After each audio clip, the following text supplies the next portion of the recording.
জ্যোতি, হ্যাঁ হ্যাঁ হ্যাঁ, আমি বেরিয়ে গেছি। তুই পৌঁছে গেছিস? আমার একটু বেরোতে দেরি হয়ে গেল রে। আমি ট্যাক্সি নিয়ে নিয়েছি, আমি পৌঁছে যাব। হ্যাঁ হ্যাঁ হ্যাঁ, তুই একটু আমার জন্য ওয়েট করিস। ওকে ওকে ওকে, রাখছি রাখছি। দাদা একটু তাড়াতাড়ি চলুন না, দেরি হয়ে যাবে। আজই ফর্ম তোলা লাস্ট ডেট।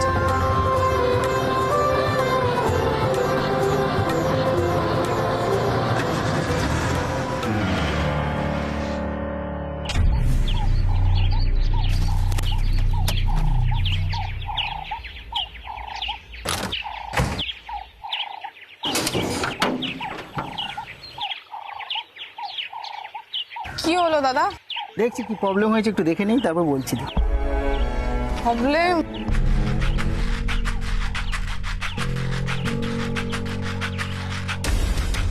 দূর বাবা, ট্যাক্সিটাকেও এখনই খারাপ হতে হলো। কি করবো এখন, দেরি হয়ে যাচ্ছে। কত রকম প্রবলেম যে আমাকে সামলাতে হয়। ভাইকে একটা ফোন করবো না, ভাই আবার ভিলেন হয়ে যাবে। ভাইকে আবার পণ্ডিতের 10 রকম কথা শুনিয়ে দেবেন। দূর। ও দাদা, কতক্ষণ সময় লাগবে দাদা? দেখছি, আমি চেষ্টা করছি যতটা তাড়াতাড়ি করা যায়। একটু দেখুন না প্লিজ। দেখছি ম্যাডাম, দেখছি।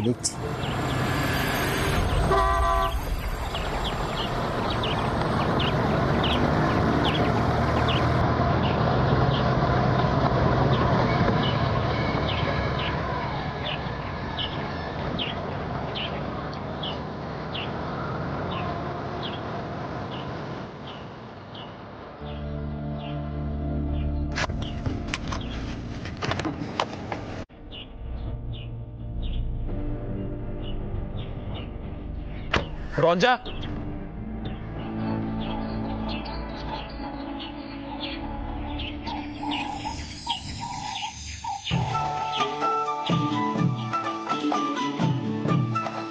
রঞ্জা তুমি এখানে দাঁড়িয়ে?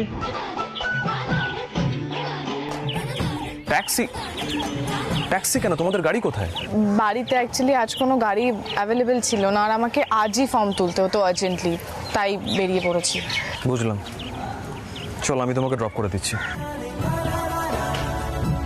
রঞ্জা, তোমার শরীর খারাপ, তার মধ্যে তোমাকে এই রোদের মধ্যে তোমার হাজবেন্ড বেরোতে দিলেন? তুমি তোমার হাজবেন্ডের এগেন্সটে কিছু বলো না, কিছু শোনাও না। এত অন্যরকম হয়ে গেছো না যে কিছু বলার নেই। রঞ্জা, যখন ফার্স্ট আলাপ হয়েছিল আমাদের কতটা স্পিরিটেড ছিলে তুমি। যাকে চলো এখন। 1 মিনিট দাঁড়া। এই নিন দাদা, চলো।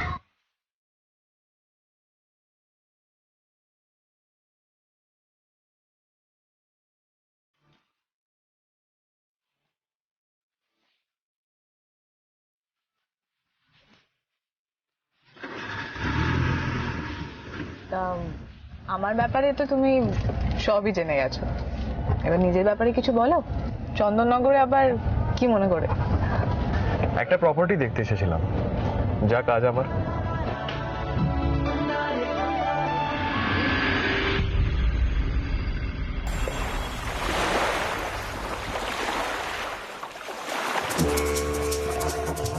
এই আশ্চর্য মানুষ তো ফোনই তুলছে না। এই সকালবেলা তেজ দেখিয়ে বেরিয়ে গেল, এখনো বাড়ি ফেরার কোনো নাম নেই। আরে এরপরে বাড়ির লোক তো আমায় চেপে ধরবে, বলবে তুই কেন যেতে দিলি রঞ্জাকে। অসম্ভব ব্যাপার। ঠাকুরপো, আপনি রাত্রে কি খাবেন? মামুনি জিজ্ঞেস করছে। আর খাওয়া, রঞ্জা এখনো বাড়িতে ফেরেনি। একটা খবর নিয়েছো? না, অনেকটাই তো রাস্তা, এসে পড়বে এখনই। আরে বাড়ির লোকে তো সেটা শুনবে না। সবসময় চেষ্টা শুধু আমাকে ছোট করার। মল্লার একই চেষ্টা তো তুমিও করো। এই যেমন তুমি রঞ্জার কথাটা মানলে, সুরমণ্ডলের ছেড়ে বলে তুমি তাকে অপমান করে শোধটা নিলে। বাহ, কি বলতো মোল্লার, তোমার এই ব্যাপার স্যাপারগুলো না আমার কাছে যথেষ্ট ক্লিয়ার হয়ে গেছে। এই যেমন ধরো রঞ্জা জেদ করে ফর্ম তুলতে গেল, ও যখন ফিরে আসবে আমি লিখে দিচ্ছি তুমি বদলা নেবেই নেবে।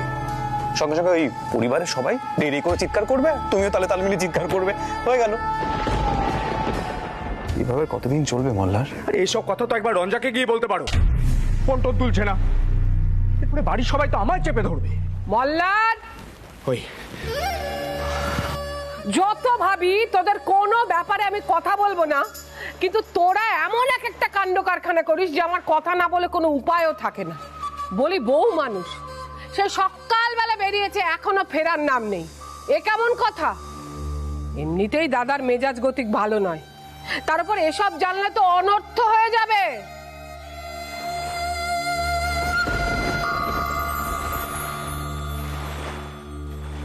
ওরে মল্লার, তুই তো পুরুষ মানুষ, তোর তো উচিত বউকে আটকানো। হলো, বলেছিলাম আমি। পিছিটা মা, রঞ্জা একটা জরুরি কাজে বাইরে গেছে, চলে আসবে।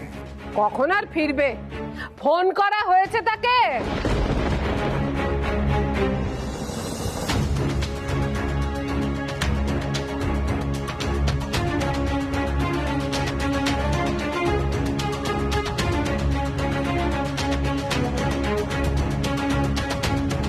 তা গেছে কোথায় সে?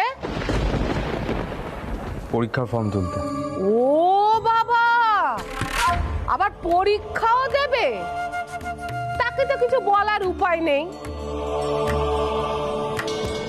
কিন্তু দাদা তো জানে না এইসব পরীক্ষার কথা। যা করবি মল্লার, দাদাকে জানিয়ে করবি, চুপি চুপি কিছু করবি না যেন, ওই মল্লিকার বিয়ের মতো।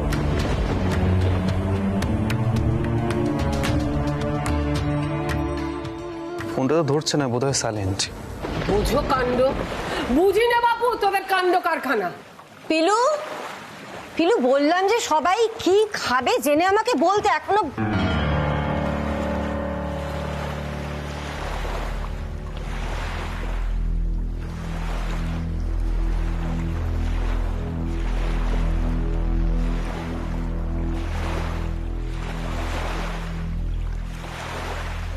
কিছু হয়েছে নাকি? মামুনি, রঞ্জা এখনো ফেরেনি, আর সেই জন্যে পিসি ঠাম্মা রাগারাগি করছেন। এদের আগের কি হলো পিসিমা? মেয়েটার পরীক্ষা, আজ ফর্ম তোলার শেষ দিন, যাবে না ফর্ম তুলতে?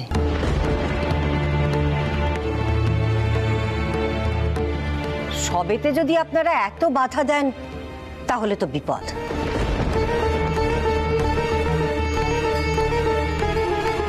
রঞ্জা আজকালকার দিনের মেয়ে, সারাদিনও ঘরে বসে থাকবে নাকি? মল্লার বরং একটু এগিয়ে গিয়ে দেখুক না। মল্লার, যাও গিয়ে দেখো রঞ্জা আসছে কিনা। বড্ড বেশি পা বেড়েছে মল্লারের বউয়ের, বড় বউ। এর কিন্তু লক্ষণ ভালো নয় বড় বউ। সেদিন কোন পুরুষ বন্ধু এলো, তারপর আজ সকালবেলা বেরিয়ে গেল, এত রাত হয়েছে তবুও ফিরলো না।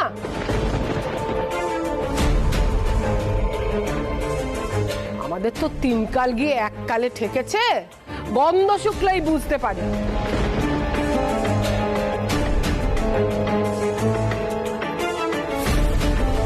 আর তাছাড়া বড় বউ, মল্লারের রাগ কিন্তু তুমি জানো না, ওই মেয়েকে সাবধান করে দিও বলে রাখলাম।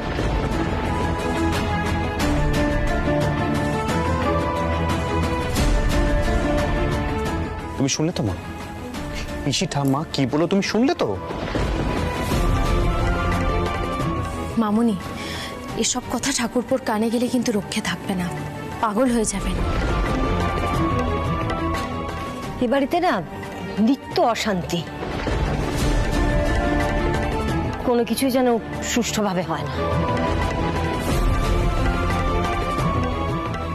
আহির, রঞ্জা যেন কুশলের সাথে বেশি যোগাযোগ না রাখে, ওকে বলে দিও। ছেলেটাকে আমার খুব একটা ভালো লাগেনি। বেশ, তুমি কি বলছো? এটাই এই বাড়ির লোকজনদের সমস্যা মা। মা, মল্লারের অপরাধটা ধরিতে পারার জন্য যেই পুলিশ নিয়ে এলো কুশল, খারাপ হয়ে গেল কুশল? এটা তুমি বলতে পারছো?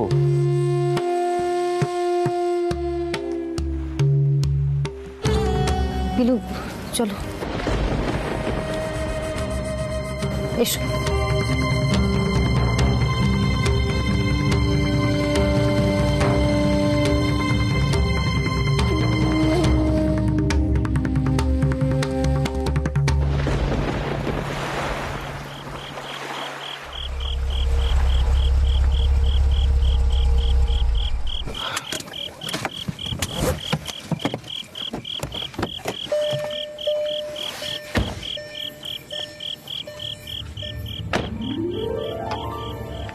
Thank you so much.